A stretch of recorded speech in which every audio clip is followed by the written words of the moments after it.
Assalomu alaykum, hurmatli o'quvchilar. Hozirgi darsimiz o'zbek tili darsi. Bugungi darsimizning mavzusi 305-mashqdan boshlab 308-mashqgacha bo'lgan mashqlarni bajarish. Darsimizning maqsadi esa tartib va sanoq sonlarni ajrata olasizlar. Sonlarni o'zi bog'langan so'zlar bilan birgalikda yozasizlar.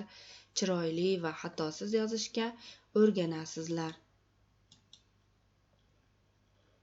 Hozir esa bolalar daftarlaringizni olib, bugungi sanani yozib, chiroyli yozuv daqiqasini o'tkazib olamiz. Bugun V harfini elementlari bilan chiroyli qilib yozamiz.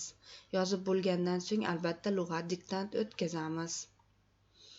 Endi esa bolalar, rasmdagi suratlarga e'tiboringizni qaratsam, mana bu rasmdagi barcha narsa buyumlarni sanoq son, tartib songa aylantirib aytib ko'rsak, bitta quyon, 5 ta o'quvchi, 21-uy, 9 ta daftar, 18-magazin, 53-maktab.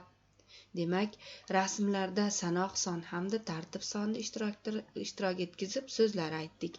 Endi bularni tartib hamda sanoq songa ajratib olsak, qancha bitta quyon, qancha o'quvchi, 5 ta o'quvchi, qancha daftar, 9 ta daftar. Demak, bular sanoq sonlar. Nechanchi uy, 21-uy, nechanchi magazin, 18-magazin, nechanchi maktab, 53-maktab. Demak, nechanchi, qanchanchi so'roqlariga javob bo'lgan so'zlar tartib sonlar deyiladi deb aytganmiz. Endi esa kitobimizdagi 305-mashqqa diqqatingizni qarataman. Mashqda son so'z turkumi ishtirok etgan sonlarni raqamlar, sonlar bilan o'zi bog'langan otlar bilan birgalikda yozamiz. Demak, diktant qilib yozamiz. Tayyorlaning, boshladik.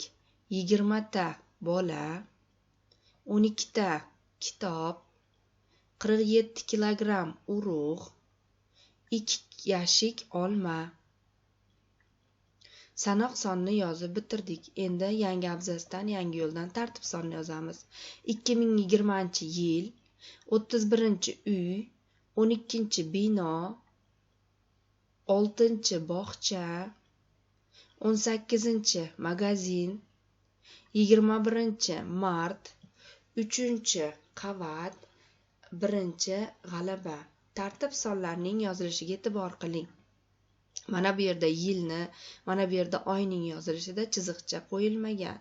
Men sizlarga o'tgan darsda aytganimdek, inchi, nechi qo'shimchalarini o'z ichiga olgan sonlarni yozilganda, son bilan yozilganda albatta chiziqcha qo'yilib yoziladi. Lekin oy hamda yilni yozganda hech qachon chiziqcha qo'yilmaydi. O'qiganda inchi, nechi qo'shimchasini qo'shib o'qiyveramiz deb aytganman. Endi esa 306-mashqqa qaraymiz. 306-mashqda birinchi tartib sonini yozinglar, keyin sanoq sonni yozinglar deb aytilgan. Mashqni yaxshilab o'qib chiqib, ichidagi son so'z turkumlarini topib, son so'z turkumlarini ajratib, birinchi tartib sonni o'zi bog'langan ot bilan birgalikda yozamiz, keyin sanoq sonni yozamiz. Masalan, birinchi idishda davom etkizib yozamiz. Yozib tugatgandan so'ng yangi abzasdan 38 ta marvarid. Demak, birinchi tartib son, keyin esa sanoq son yoziladi.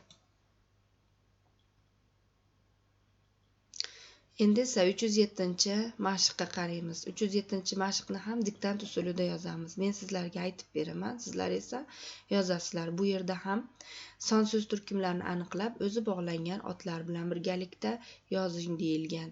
Boshladik. Bitta asalari,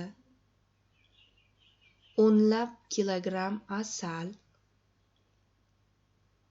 1 kilogramm asalga 300,000 kilometr masofa, 19 million gul, millionlab kilometr masofa, 30-35 kun, 60 kilometr tezlik, 7000 gulga.